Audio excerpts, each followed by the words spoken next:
Hello friends, welcome to जेनिक J study.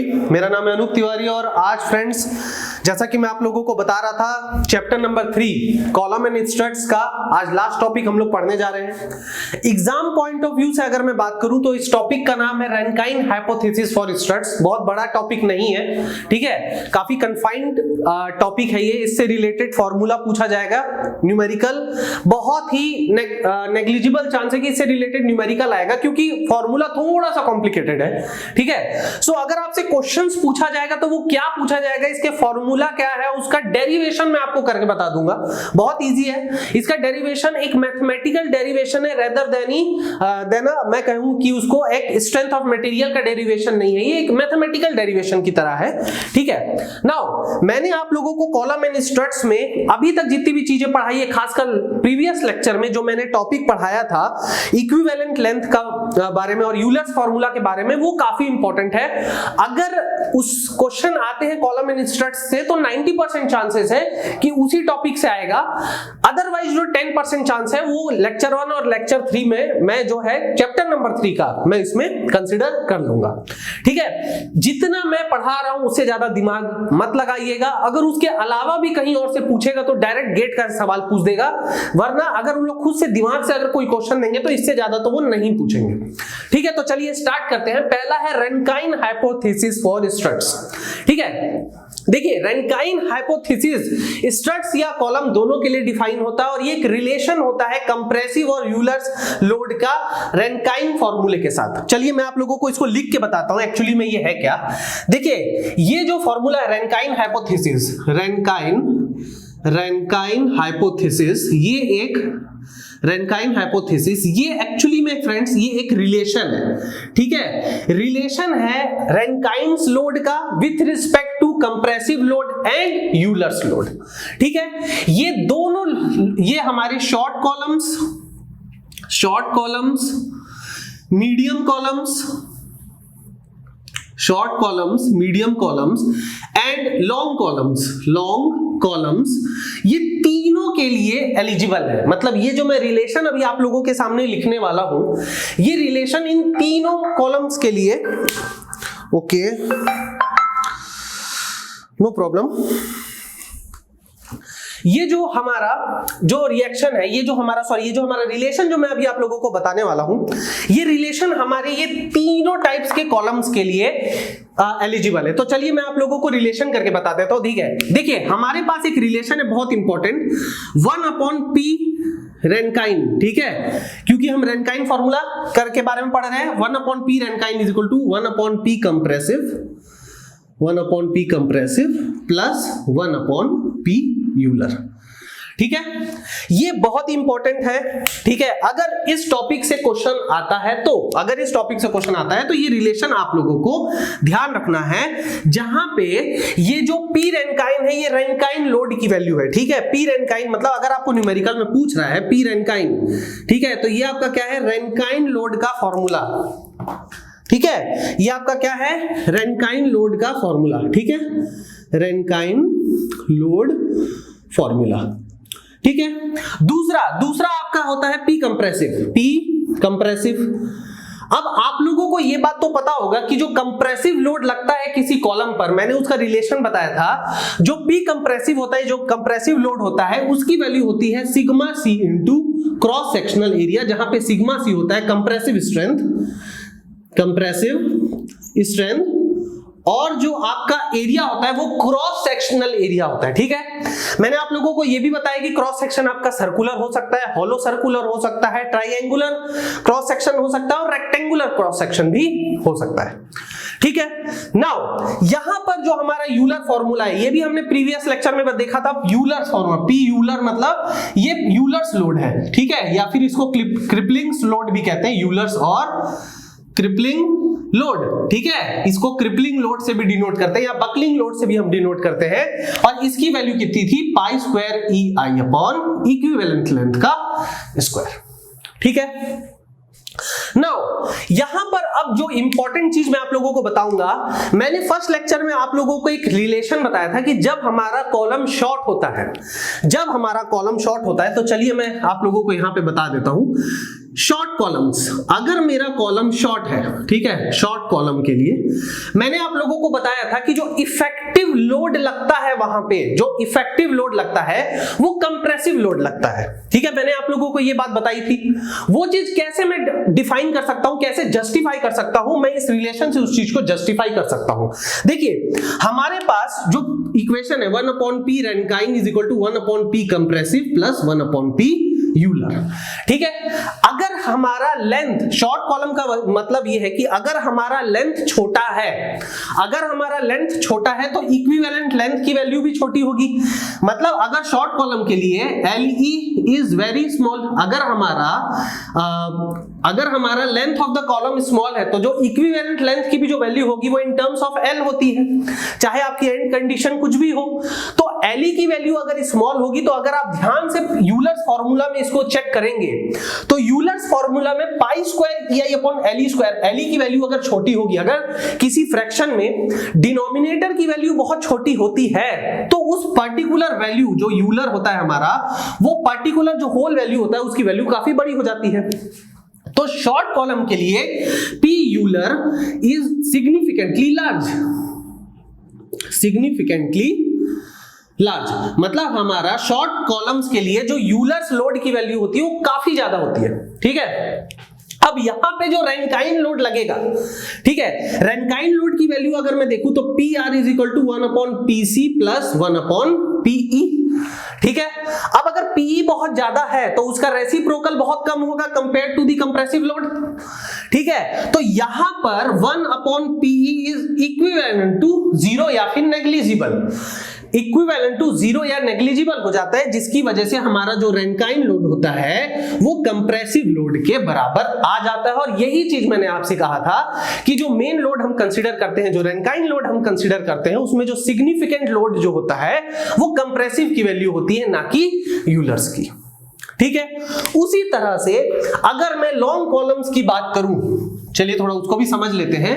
अगर मैं लॉन्ग कॉलम्स की बात करूं, चलिए आई होप आप लोग ने इसको लिख लिया होगा। अगर आप लोग ने इसको नहीं लिखा है तो आप लोग क्या करिए, 2 मिनट के लिए वीडियो पॉज करके उस चीज को लिख लीजिए। तो चलिए अगर मैं यहां पे लॉन्ग कॉलम की बात कर रहा हूं, लॉन्ग कॉलम की अगर मैं बात कर रहा हूं तो लेंथ इज लार्ज, ठीक है, लेंथ जो है इज लार्ज। अगर लेंथ की वैल्यू बड़ी है तो इक्विवेलेंट लेंथ की भी value corresponding to the length large होगी, तो equivalent length will also be large, equivalent length will also be high, ठीक है। अगर इक्विवेलेंट लेंथ ज्यादा होगा तो फिर से इस फॉर्मूला में थोड़ा ध्यान से आप चेक करिए, अगर डिनोमिनेटर की वैल्यू बहुत ज्यादा होगी तो जो यूलर्स लोड की वैल्यू है वो कम होगी, तो Euler's load will be less, Euler's load will be less, ठीक है। अब अगर यूलर्स लोड लेस है तो चलिए मैं फिर से इस P Rankine के इक्वेशन में इसको पुट कर देता हूं, तो यहां पे क्या आ जाएगा, 1/P Rankine is equal to 1/P compressive plus 1/P Euler. अब ये वैल्यू लॉन्ग कॉलम्स के लिए बहुत छोटी है, तो यहां पर कंपैरेटिवली लॉन्ग कॉलम्स के लिए जो PE की वैल्यू है वो ग्रेटर देन कंप्रेसिव लोड हो जाती है, तो जो रैंकाइन लोड की वैल्यू होती है वो इक्विवेलेंट टू, मतलब approximately equivalent to Euler's load के बराबर हो जाती है। तो यहां पर जो एग्जाम में आपसे क्वेश्चन पूछा जा सकता है, ये पूछा जा सकता है कि शॉर्ट कॉलम्स के लिए जो रैंकाइन लोड की वैल्यू होती है वो किसके बराबर होती है, तो लॉन्ग शॉर्ट कॉलम्स के लिए रैंकाइन लोड की वैल्यू कंप्रेसिव लोड के बराबर होती है, जिसकी वैल्यू कितनी होती है, सिग्मा C इनटू एरिया। और उसी तरह से अगर मैं कहूं कि अगर आपका कॉलम बहुत लंबा है तो वहां पे जो रैंकाइन लोड की वैल्यू होती है किसके बराबर होती है, वहां पे रैंकाइन लोड की वैल्यू यूलर्स लोड के बराबर होती है, और वहां पे आपका जो फॉर्मूला होगा रैंकाइन का वो कितना हो जाएगा, pi square EI upon equivalent length का होल स्क्वायर, ठीक है। नाउ यहां पर अगर हमारा मीडियम कॉलम है, ठीक है, मीडियम कॉलम है, तो यहां पर अब यहां पे मैं क्या करूंगा, मीडियम कॉलम की बात करूंगा। चलिए यहां पे अब मैं क्या कर रहा हूं, मीडियम कॉलम की बात कर रहा हूं, तो चलिए उसको भी अब हम लोग देख लेते हैं, क्योंकि मैंने आपसे कहा है शॉर्ट, लॉन्ग और मीडियम कॉलम तीनों के लिए हम यहां पे डिस्कस कर रहे हैं। तो चलिए उसके लिए भी हम यहां पे क्या कर लेते हैं, डिस्कस कर लेते हैं कि अगर मीडियम कॉलम होगा तो उस केस में रैंकाइन, जो रैंकाइन लोड है उसकी वैल्यू क्या आएगी। ठीक है, चलिए हमारे पास जो रिलेशन है, ठीक है, हम तीसरा हम लोग ले रहे हैं फॉर मीडियम लेंथ कॉलम्स। ठीक है, अगर मैं मीडियम लेंथ कॉलम्स की बात कर रहा हूं तो वहां पे मैं कंप्रेसिव लोड को भी इक्वली कंसीडर करूंगा, वहां पर मैं रैनकाइन लोड में मैं यूलर्स लोड को भी इक्वली कंसीडर करूंगा। तो यहां पर क्या होता है, देखिए फ्रेंड्स, यहां पर मैं अगर लिखना चाहूं P रैनकाइन, ठीक है, तो ये हमारा होता है 1/P compressive plus 1/P Euler. ठीक है, ये हमारा रिलेशन है। इस रिलेशन को बहुत ध्यान से याद रखेंगे, ये रिलेशन काफी इंपॉर्टेंट है क्योंकि सारा हमारा फॉर्मूला इसी के इर्द गिर्द घूम रहा है। ठीक है, नाउ हमें पता है कि कंप्रेसिव लोड की वैल्यू है सिग्मा C इनटू एरिया। ठीक है, ये हो गया पहला इक्वेशन, आप इसको लिख सकते हैं। और यूलर्स लोड का वैल्यू होता है pi square EI upon LE का स्क्वायर, ये हो गया दूसरा फॉर्मूला। ठीक है, नाउ देखिए एक चीज आप लोगों को हमेशा ध्यान रखनी है कि जो मोमेंट ऑफ इनर्शिया होता है, मोमेंट ऑफ इनर्शिया जो वैल्यू होती है, ठीक है, मोमेंट ऑफ इनर्शिया की जो वैल्यू होती है वो integration area into dy square के बराबर होती है। ठीक है, ये चीज आपको याद रखना है।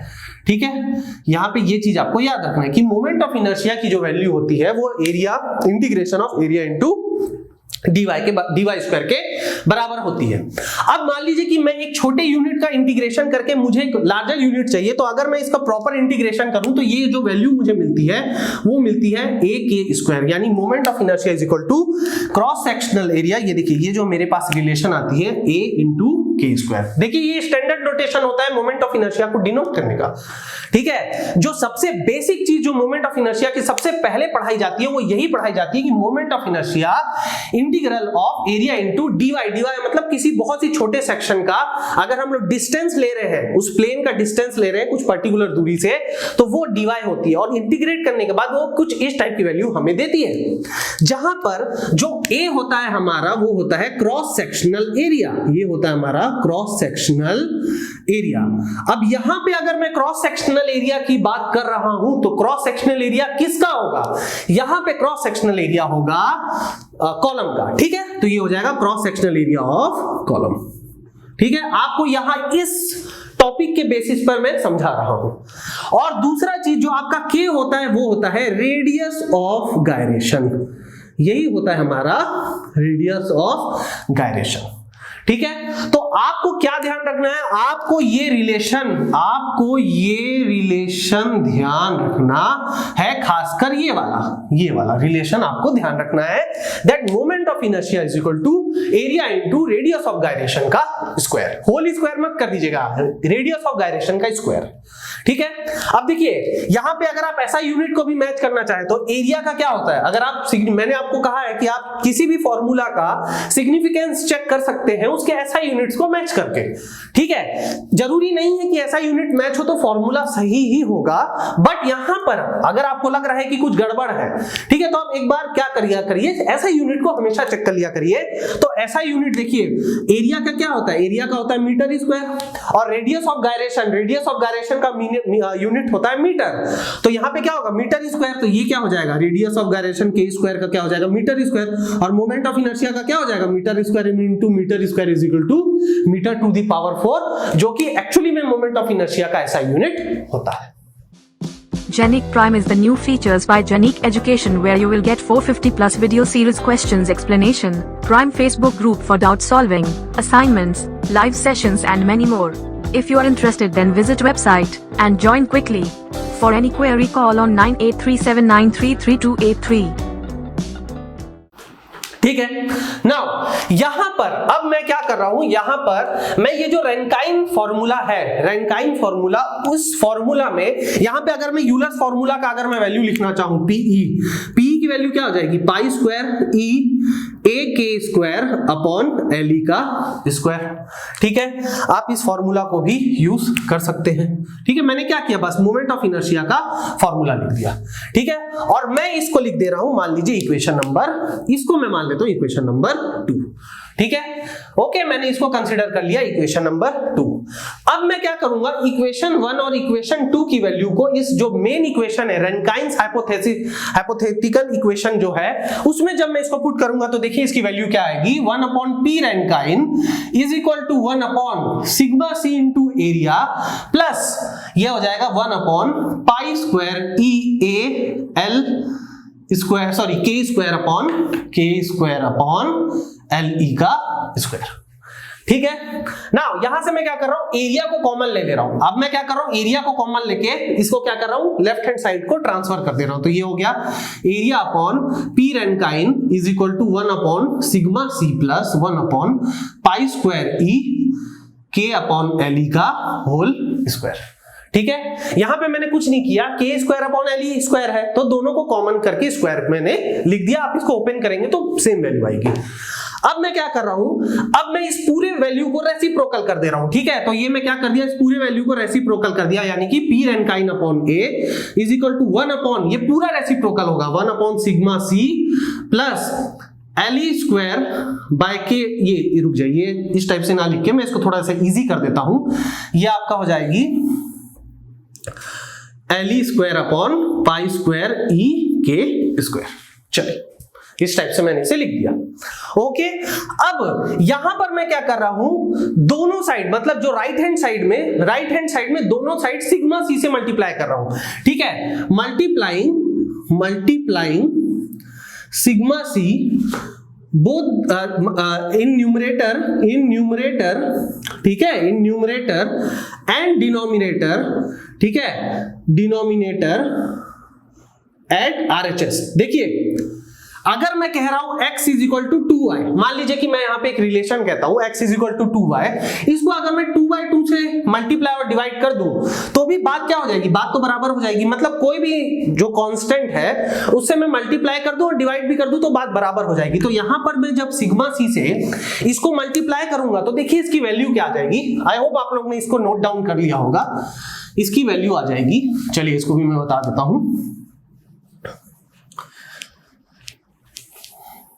ये इंपॉर्टेंट रिलेशन है, इसको थोड़ा सा बस याद रखेंगे। ठीक है, आप चाहें तो ये डेरिवेशन याद कर सकते हैं, जरूरत नहीं है अगर आपको फाइनल वैल्यू याद हो जाए तो। चलिए मैं इसको बता देता हूं। तो यहां पे जो रैनकाइन लोड अपॉन एरिया की वैल्यू जो हो जाएगी वो क्या हो जाएगी, ये हो जाएगी sigma C upon 1 plus sigma C L E square upon pi square E K square. ठीक है, अब मैं क्या कर रहा हूं, ये जो एरिया है इसको वापस मैं क्या कर रहा हूं, RHS में ट्रांसफर कर रहा हूं। ठीक है, तो ये क्या हो जाएगा, पी रैनकाइन की वैल्यू हो जाएगी sigma C A upon 1 plus sigma C L E square upon pi square E K square. ठीक है, ये मेरी एक वैल्यू आ गई। बहुत आप लोगों को थोड़ा कॉम्प्लिकेटेड लग रहा होगा लेकिन ये है इजी। मैंने बस फॉर्मूला पुट कर करके देखिए, यहां से 1 2 3 और 4 स्टेप, हार्डली 4 स्टेप में ये आ जा रहा है। ठीक है, अब मैं देखिए यहां पे क्या कर रहा हूं, पी रैनकाइन की वैल्यू को मैं कैसे लिख रहा हूं, सिग्मा सी ए। ठीक है, सिग्मा सी ए अपॉन, यहां पे देखिए 1 plus sigma C upon pi square E into L E by K का होल स्क्वायर। इसको मैं ऐसे लिख सकता हूं, देखिए मैंने ये वाले टर्म को sigma C upon pi square E को अलग कर लिया, L E by K whole square को अलग कर लिया।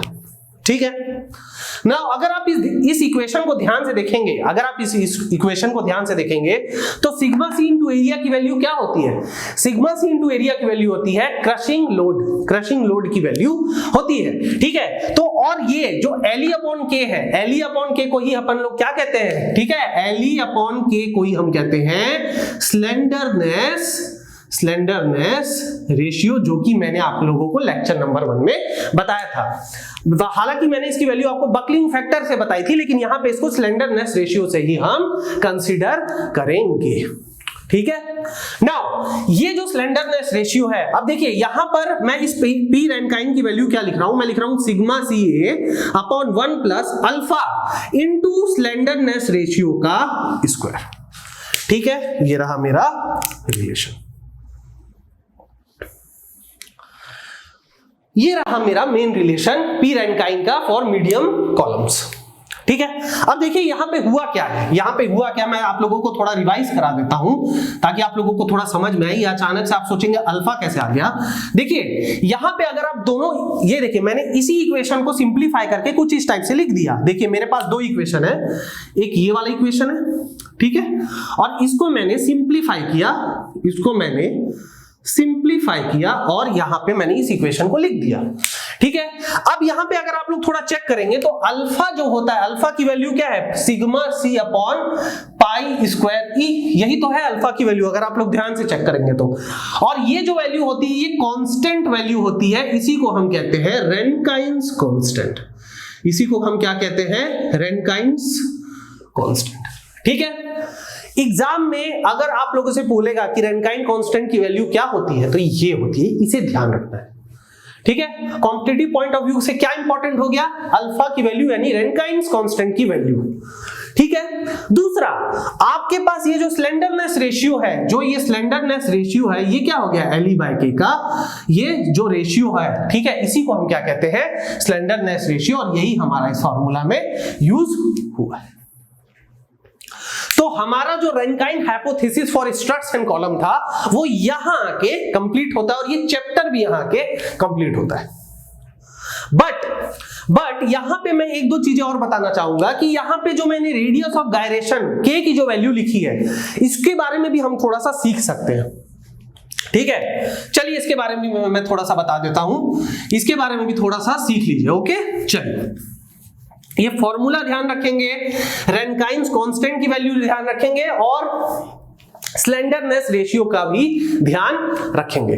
ठीक है, तो यहां पे अब मैं क्या कर रहा हूं, मैं आप लोगों को ये रेडियस ऑफ गायरेशन के बारे में थोड़ा सा बताऊंगा। चलिए रेडियस ऑफ गायरेशन के बारे में सीखते हैं।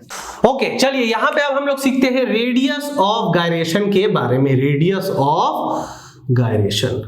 ठीक है, मैंने अभी आप लोगों को बताया कि जो मोमेंट ऑफ इनर्शिया होता है, देखिए यहां पे हम रेडियस ऑफ गायरेशन को किससे डिनोट करते हैं, के से डिनोट करते हैं, ये मैंने आपसे कहा। अगर मैं आपसे कहूं कि रेडियस ऑफ गायरेशन को मैं कैसे लिख सकता हूं तो ये के है, के से हम डिनोट करते हैं। देखिए मोमेंट ऑफ इनर्शिया का फॉर्मूला क्या था, a इंटू के का स्क्वायर, जहां पे आई था आपका moment of inertia about the centroidal axis. I क्या था, आई था हमारा moment of inertia about centroidal, ठीक है, सेंट्रोइडल एक्सिस। और जो ए था हमारा, ए क्या था, ए था हमारा cross sectional area, cross sectional area of the column, ठीक है, ऑफ दी कॉलम। ठीक है, तो यहां पर अगर मैं इसको सिंप्लीफाई करके लिखूं तो I is equal to A into K का स्क्वायर, तो K square is equal to I by A, तो के की वैल्यू क्या आ गई, अंडर रूट आई बाय। तो ये जो मोमेंट ऑफ इनर्शिया, सॉरी जो रेडियस ऑफ गायरेशन और मोमेंट ऑफ इनर्शिया के बीच का जो रिलेशन होता है वो यही होता है। ये क्वेश्चन भी आपसे क्या हो सकता है, डायरेक्टली ऑप्शन बेसिस पे पूछा जा सकता है। देखिए यहां पे थोड़ा सा हम लोग अंधेरे में तीर चला रहे हैं, मैं मानता हूं, क्योंकि हमारे पास बहुत ज्यादा क्वेश्चंस नहीं है, क्योंकि पेपर बहुत ज्यादा बीपीएससी के हुए नहीं है। ठीक है, लेकिन हम अगर कॉलम एंड स्ट्रट्स हमारे सिलेबस में है तो हम उसके कोई भी टॉपिक को नहीं छोड़ेंगे, हम उसके कोई भी टॉपिक को नहीं छोड़ेंगे जो एग्जाम में पूछा जा सकता है। ठीक है, क्योंकि कैलकुलेटर अलाउड नहीं होता है तो मैं ये मान के चल रहा हूं कि जो आपको क्वेश्चन पूछे जाएंगे वो इसी थ्योरेटिकल पॉइंट से पूछे जाएंगे। ठीक है, क्योंकि कैलकुलेटर अलाउड होता तो मैं इससे रिलेटेड काफी कॉम्प्लिकेटेड न्यूमेरिकल्स होते हैं, मैं वो भी सॉल्व करवा देता। ठीक है, नाउ अब यहां पर अगर मैं मोमेंट ऑफ इनर्शिया की बात कर रहा हूं तो यहां पे मोमेंट ऑफ इनर्शिया, ठीक है, यहां पे हम सर्कुलर सेक्शन की बात करेंगे। किसकी बात करेंगे, सर्कुलर सेक्शन, सर्कुलर सेक्शन। चलिए सर्कुलर सेक्शन की बात करते हैं। ठीक है, मान लीजिए हमारे पास एक सर्कुलर सेक्शन जिसका डायामीटर है d। ठीक है, अगर इसका डायामीटर d है तो इसका जो मोमेंट ऑफ इनर्शिया होगा, मोमेंट ऑफ इनर्शिया वो क्या होगा, pi by 64 d to the power 4। ठीक है, मैं मान के चल रहा हूं कि ये प्योर मतलब पूरा का पूरा सर्कुलर है, इसमें कुछ भी हॉलो नहीं है, ठीक है। नाउ अब यहां पे जो क्रॉस सेक्शनल एरिया होगा वो क्या होगा, पाई बाय 4 डी स्क्वायर। देखिए ये पाई आर स्क्वायर की आदत अब आप लोग छोड़ दीजिए, ठीक है। थोड़ा सा स्टैंडर्ड में आप लोग यूज किया करिए आप, ठीक है। थोड़ा इसको देख के लोग कंफ्यूज हो जाते हैं, sir pi by 4 D square कैसे?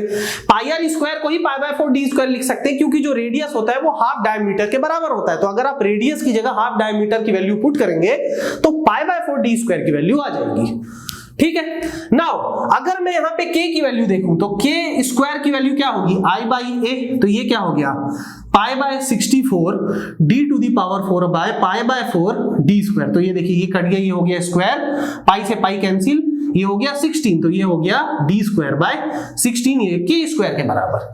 तो एक सर्कुलर कॉलम के लिए जो रेडियस ऑफ गायरेशन की वैल्यू होती है वो under root D square by 16 यानी कि d बाय 4 के बराबर होती है। और ये क्वेश्चन भी एग्जाम में आपका पूछा जा सकता है, ठीक है। अब आप यहां पे ये मत बोल देना कि सर ये माइनस डी बाय 4 क्यों नहीं हो सकता। देखिए minus D by 4 physically is not possible, ठीक है। एक्स स्क्वायर थोड़ा सा ध्यान से समझेंगे, अगर X square is equal to 4 है तो X is equal to plus minus 2 is the option, is the right answer. But if I am talking about a column of circular cross section having diameter d, okay, then the radius of gyration will be equal to d by 4, not minus d by 4। थोड़ा आप सोचिए कि minus में diameter की value नहीं हो सकती, ठीक है। नाउ इसी तरह से मैं क्या कर रहा हूं, सर्कुलर जो हॉलो क्रॉस सेक्शन की बात कर रहा हूं, हॉलो क्रॉस सेक्शन की बात कर रहा हूं, उसको भी मैं आप लोगों को यहां पे बता देता हूं। हॉलो क्रॉस सेक्शन, ठीक है, hollow cross section, hollow cross section, ठीक है, ये चीज ओके। अब मैं यहां पे क्या कर रहा हूं, हॉलो क्रॉस सेक्शन बना रहा हूं। ये रहा आपका आउटर डायमीटर, चलिए मैं एक इनर डायमीटर के लिए अलग पेन का यूज कर ले रहा हूं, ये आपका इनर हो गया, ठीक है। अब यहां पर आपका जो आउटर डायमीटर है वो है डी नॉट और जो इनर डायमीटर है वो है डी आई, ठीक है। ये इनर डायमीटर DI है, ठीक है। कॉन्सेंट्रिक होगा, हॉलो जो क्रॉस सेक्शन होगा आपका वो कॉन्सेंट्रिक होगा, ठीक है। यहां पर मैंने आप लोगों को बताया था कि यहां पे जो मोमेंट ऑफ इनर्शिया I की वैल्यू होती है वो होती है pi by 64 d not to the power 4 minus DI to the power 4, okay. Now area की जो वैल्यू होगी, क्रॉस सेक्शनल एरिया, इसके लिए वो क्या होगी, वो होगी पाई बाय 4 d नॉट का स्क्वायर माइनस डी आई का स्क्वायर, ठीक है। तो रेडियस ऑफ गायरेशन के स्क्वायर की वैल्यू हमने क्या सीखी है, K square is equal to I by A. तो ये क्या हो जाएगा, pi by 64 D nought to the power 4 minus D I to the power 4 divided by pi by 4 D nought square minus D I square, okay. बहुत easy है। अब यहां पे मैं क्या कर रहा हूं फ्रेंड्स, यहां पे मैं पाई को कैंसिल कर दे रहा हूं, 4 से ये कैंसिल हुआ 16, ठीक है। अब थोड़ा सा इस फॉर्मूला को देखिए, आप लोग इस फॉर्मूला को देखिए, d not to the power 4 minus di to the power 4। हम लोग को एक फॉर्मूला पता है, a square minus b square is equal to a plus b into a minus b, ठीक है। तो यहां पे मैं क्या कर रहा हूं, इसको ऐसे ही ब्रेक कर दे रहा हूं। तो ये क्या हो जाएगा, pi by 16 into D nought square plus D I का square D nought square minus D I का स्क्वायर डिवाइडेड बाय, यहां पे क्या है आपके डिनोमिनेटर में, डी नॉट का स्क्वायर माइनस डी आई का स्क्वायर। तो ये और ये क्या हो गया, आपस में कैंसिल हो गया।